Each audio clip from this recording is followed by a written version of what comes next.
Bismillahirrahmanirrahim. Dear student, today new topic in the chapter rotational and circular motion. कल हमने centripetal force पढ़ा था, आज हम पढ़ने जा रहे हैं सेंट्रीफ्यूगल फोर्स। कि सेंट्रीफ्यूगल फोर्स क्या चीज़ है, ठीक है। तो सेंट्रीफ्यूगल फोर्स मीन्स दैट अब बॉडी जब हम सर्कल में घुमा रहे हैं, ठीक है, तो वो सेंट्रीपिटल फोर्स के अपोजिट डायरेक्शन में जो फोर्स अप्लाइड होती है तो उसे हम कहते हैं सेंट्रीफ्यूगल फोर्स, ठीक है। तो सेंट्रीफ्यूगल फोर्स के ज़रिए से फिर हम बैंक कर्व जो है ना उसकी मोशन हम फाइंड करने जा रहे हैं, ठीक है, या द रोटर जो है उसका हम मोशन फाइंड करने जा रहे हैं, या उस बॉडी की वेलोसिटी जो है ना हम फाइंड कर सकते हैं। सही है कि बैंक कर्व में इस बॉडी की वेलोसिटी क्या होती है, तो इसलिए हमें चाहिए सेंट्रीफ्यूगल फोर्स, ठीक है। कि सेंट्रीफ्यूगल फोर्स और रिएक्शन फोर्स, तो उसको हम रिएक्शन फोर्स भी कह सकते हैं। मिसाल के तौर पर दिस ऑब्जेक्ट है, they can move in a circular path by a centripetal force, the centripetal force towards the center of the circle and centrifugal force beyond the circle, ठीक है। जो इसके अपोजिट डायरेक्शन में जो फोर्स पैदा होती है तो उसे हम कहते हैं सेंट्रीफ्यूगल फोर्स। सही है। अब ये बॉडी इस सर्कल में घूम रहा है, ठीक है, तो इस पे जो सेंट्रीपिटल फोर्स है तो टूवर्ड्स द सेंटर है, ठीक है, और सेंट्रीफ्यूगल फोर्स जो है ना बियॉन्ड द सर्कल है, सर्कल से बाहर की तरफ जो फोर्स लग रही है, सही, तो उसे हम कहते हैं सेंट्रीफ्यूगल फोर्स। के the force which is equal in magnitude to the centripetal force but in opposite direction to the centripetal force is called centrifugal force। अब सेंट्रीपिटल फोर्स और सेंट्रीफ्यूगल फोर्स का जो मैग्नीट्यूड है, मतलब ये अगर 10 न्यूटन है तो इसमें जो सेंट्रीफ्यूगल फोर्स रिएक्ट कर रहा है या रिएक्शन फोर्स है तो वो भी 10 न्यूटन होगी। सही है। तो both the force are magnitude in same but opposite in direction, such a force is called centrifugal force, तो उसे हम कहते हैं सेंट्रीफ्यूगल फोर्स। और ये जो है ना V, this will be the V means the tangent, ठीक है, तो इसे हम कहते हैं टेंजेंशनल वेलोसिटी। सही। अब हम कंसिडर कर रहे हैं बाय फ्रॉम न्यूटन्स के जो थर्ड लॉ ऑफ मोशन है। सही है। तो न्यूटन का थर्ड लॉ ऑफ मोशन ये है कि action and reaction are equal but opposite in direction, तो that's called third law of Newton. सही, इसे हम कहते हैं थर्ड लॉ। तो अब इस फोर्स की इस साइड पे एक्शन है और इस साइड पे रिएक्शन है, तो such a force is called centrifugal force. Action and reaction are equal in magnitude but opposite in direction, that's called centrifugal force, तो इसे हम कहते हैं centrifugal force. By Newton third law of motion, the centripetal and centrifugal force are action and reaction force. This is called action reaction pair. Centrifugal force and centripetal force are the action reaction pair. They are acting on two different bodies.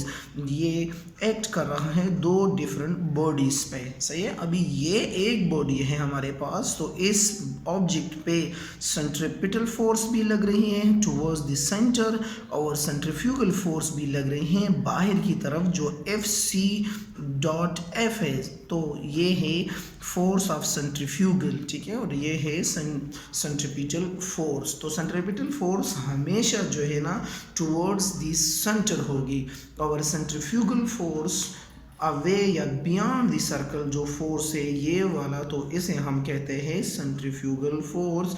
दोनों forces magnitude में बराबर है but opposite in direction है, तो इसे हम कहते हैं centrifugal force.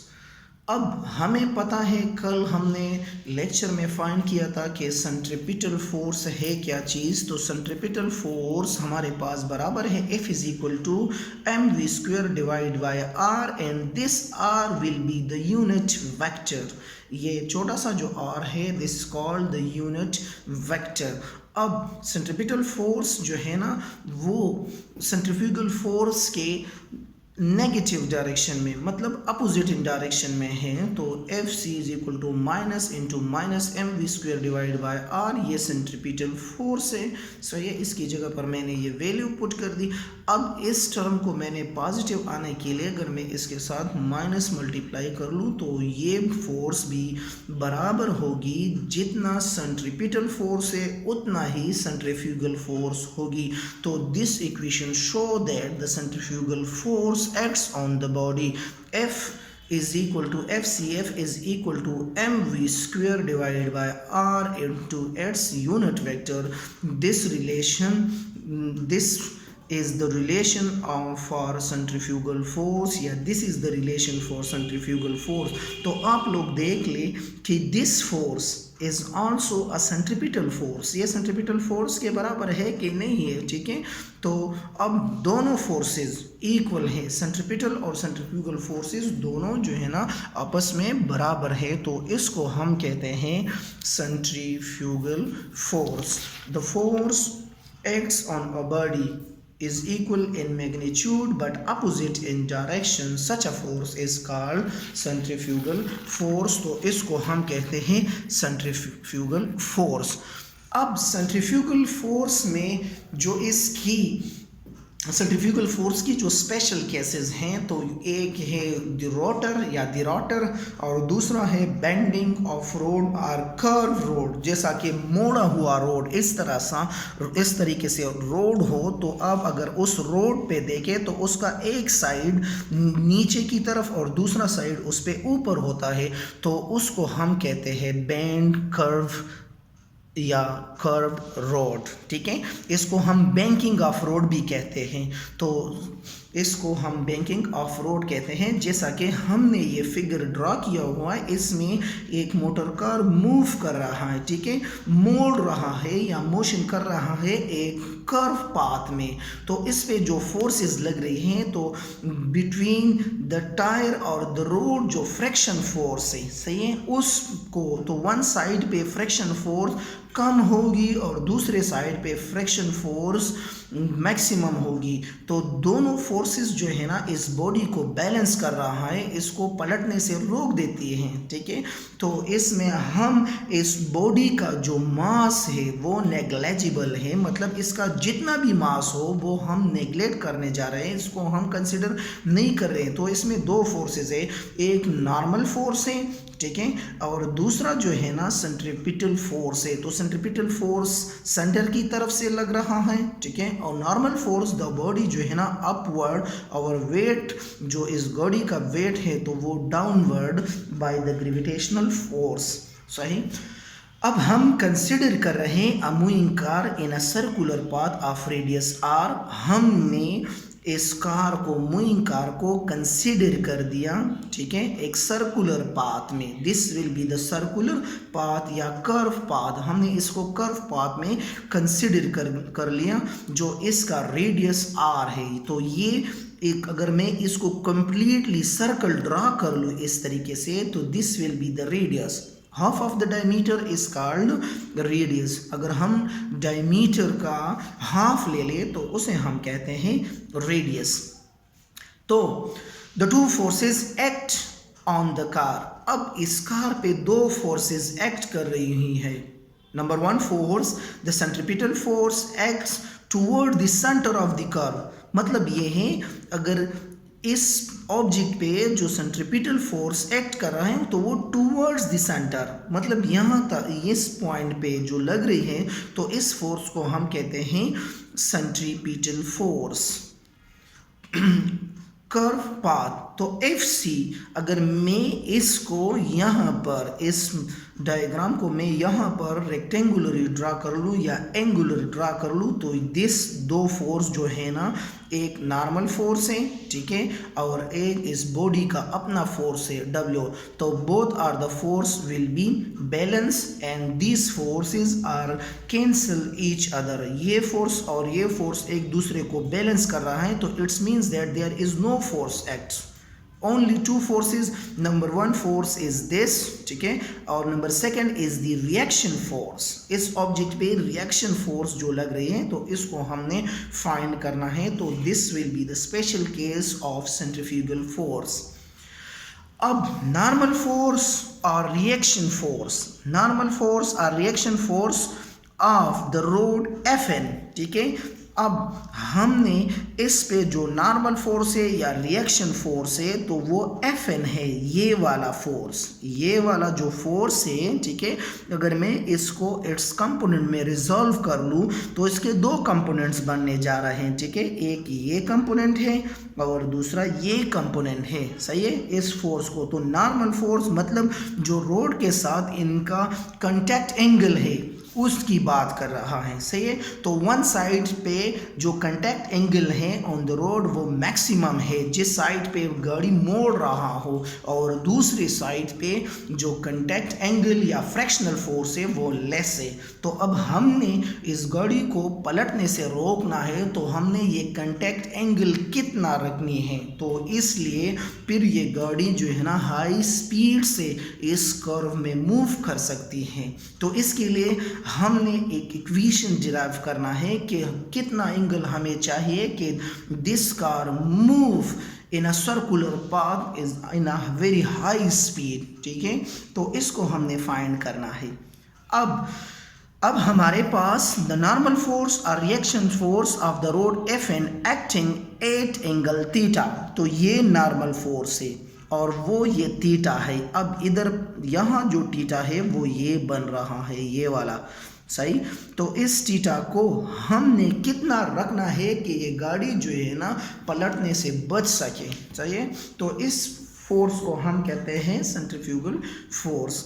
Theta angle theta with the normal in upward direction, जो नॉर्मल अपवर्ड की डायरेक्शन पे नॉर्मल फोर्स है और डाउनवर्ड की तरफ से वेट है इस गाड़ी का। तो W is equal to mg is equal to Fn cos theta. तो यहाँ पर जो गाड़ी का जो थीटा बन रहा है तो upward force means that the normal force is equal to the W, यानी वेट के। इस दोनों फोर्स को हम कहते हैं नॉर्मल फोर्स, ठीक है। तो normal force is equal to W is equal to mg is equal to Fn cos theta. No from the centripetal force which is equal to, अब सेंट्रीपिटल फोर्स हमारे पास किस चीज़ की बराबर है, सही। अब सेंट्रीपिटल फोर्स जो बराबर है Fc is equal to mv square divide by r। Put equation 3 in equation 2, ठीक है। इक्वेशन 3 को 2 में, तो W is equal to mg, this will be also the force. तो इसकी जगह पर मैं पुट कर रहा हूँ mv square divide by r is equal to Fn sine theta. ये वाला साइड में ले रहा हूँ, ठीक है। जो ये वाला साइड है दिस हमें चाहिए ये वाला साइड। ये फोर्स और ये फोर्स तो आपस में बराबर हैं, इसी वजह से this object will be balance these two forces. ये दोनों फोर्सेस जो है ना इस ऑब्जेक्ट को बैलेंस कर रही है।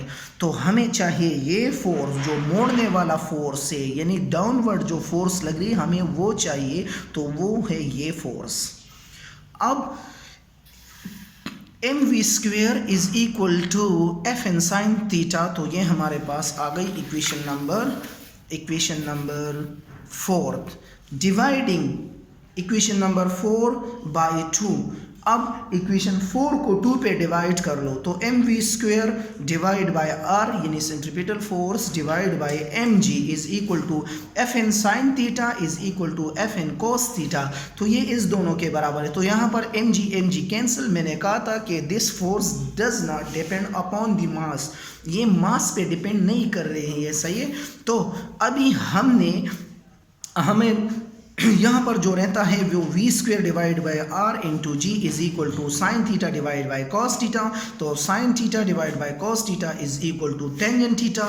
तो इसकी जगह पे मैं टेंजेंट थीटा पुट कर देता हूँ। तो अभी v square divide by R G, हमें v चाहिए तो हम इस इक्वेशन से v फाइंड करने जा रहे हैं। तो एक्सिंग बोथ साइड, दोनों साइड पे मल्टीप्लाई कर लो आर जी को, सही है। आर और जी को दोनों साइड पे डिवाइड कर लो, मल्टीप्लाई कर लो। जब हम इसको मल्टीप्लाई कर रहे हैं तो V square is equal to R G tangent theta, R G tangent theta. तो this will be the equation for bank curve road. Taking root on both square, तो हमने दोनों साइड पे स्क्वायर ले लिया। v इज इक्वल टू under root R G tangent theta, ठीक है। From the equation number 7, for the given values of r, g and theta can be determined the speed of the car during the turn। जो turn में हम velocity को find करने जा रहे हैं टर्निंग में, तो वो ये वेलोसिटी होगी, ठीक है। अब ये वेलोसिटी, इस वेलोसिटी में जो गाड़ी का मास है, सही है, वो मास पे डिपेंड नहीं कर रहा, नेग्लेजिबल। इस यहाँ पर जो वेट है या mg है, तो वो तो गाड़ी को बैलेंस कर रहा है। नॉर्मल फोर्स और वेट दोनों फोर्सेस है, तो दे आर इक्वल। जब दोनों इक्वल हैं तो वो एक दूसरे को कैंसिल कर रहे हैं। तो इसी वजह से जब ये गाड़ी मोड़ में या कर्व पाथ में मूव कर रहा हूँ तो वो पलटने से बच सकती हैं। अब अगर इस v की यानी जो स्पीड है, अगर रेडियस उनका जितना कम हो from the centre of the curvature, तो ये गाड़ी जो है ना पलटने जा रही है, ठीक है। अगर हम रेडियस को ज़्यादा रखें, आप लोग देख ले जिधर भी ये मोड़ आ रहा हो रोड में से, तो उसका जो सर्कुलरली पाथ यानी कर्व पाथ है तो वो मैक्सिमम होगी, मतलब उसका रेडियस ज़्यादा होगी। जब रेडियस ज़्यादा होगी तो गाड़ी जो है ना आसानी से टू अटेन मैक्सिमम वेलोसिटी, फिर वहाँ पर ये गाड़ी जो है ना ज़्यादा से ज़्यादा वेलोसिटी को अटेन कर सकती है। अगर जितना, और उसमें अगर थीटा भी हम स्मॉल रख ले, स्मॉल, ठीक है, तो तब भी ये गाड़ी जो है ना पलटने से बच सकती है, सही है। और g is the value of या ग्रेविटेशनल फोर्स, ठीक है। तो हमें इस इक्वेशन में ये तीन चीज़ें, r radius of the curve path, g is the gravitational force and theta जो टायर और रोड के माबेन यानी कर्व के माबेन जो एंगल बन रहा हो तो वो है थीटा, सही है। तो हमने इस इक्वेशन से बैंक या कर्व रोड की जो वेलोसिटी के लिए हमने इक्वेशन फाइंड किया तो वो ये है। अगर हम जर्नली वेलोसिटी को कंसिडर कर ले तो change in displacement with respect to time, तो उसमें टाइम का जिक्र आ रहा है, लेकिन यहाँ पर जो वेलोसिटी है तो they depends R G and theta not in the mass. अगर गाड़ी की मास सबसे ज़्यादा भी होगी तब भी उस पर डिपेंड नहीं कर रहा, ठीक है। ये वेलोसिटी जो है इंडिपेंडेंट ऑफ मास है, सही है। इंशाल्लाह इसके बाद हम दूसरा जो हमारा टॉपिक है उसका जो रिलेशन है, ठीक है, फाइंड करने जा रहे हैं। तो आप लोग जनरली फिज़िकली जो आप लोग देख रहे हैं ये कर्व होता है या जितनी भी वो स्पीड यानी रेस वाली जो गाड़ियां हैं आप मूवी में या कोई शो वगैरह में देख लेते हो, जो बाहर की ममालिक हैं वहाँ पर जो गाड़ियों की रेस लग जाती है तो उसका वो सर्कुलर पाथ आप लोग देख ले, ठीक है। जितना सर्कुलर पाथ कम होगी उतना एक्सीडेंट के चांसेस ज़्यादा होगी, और जितना सर्कुलर पाथ यानी रेडियस ज़्यादा होगी तो एक्सीडेंट के चांसेस जो है ना वो बहुत ही ज़्यादा कम होगी। तो ये आप लोग जर्नली भी ऑब्ज़र्व कर सकते हैं, ठीक है। Thank you so very much.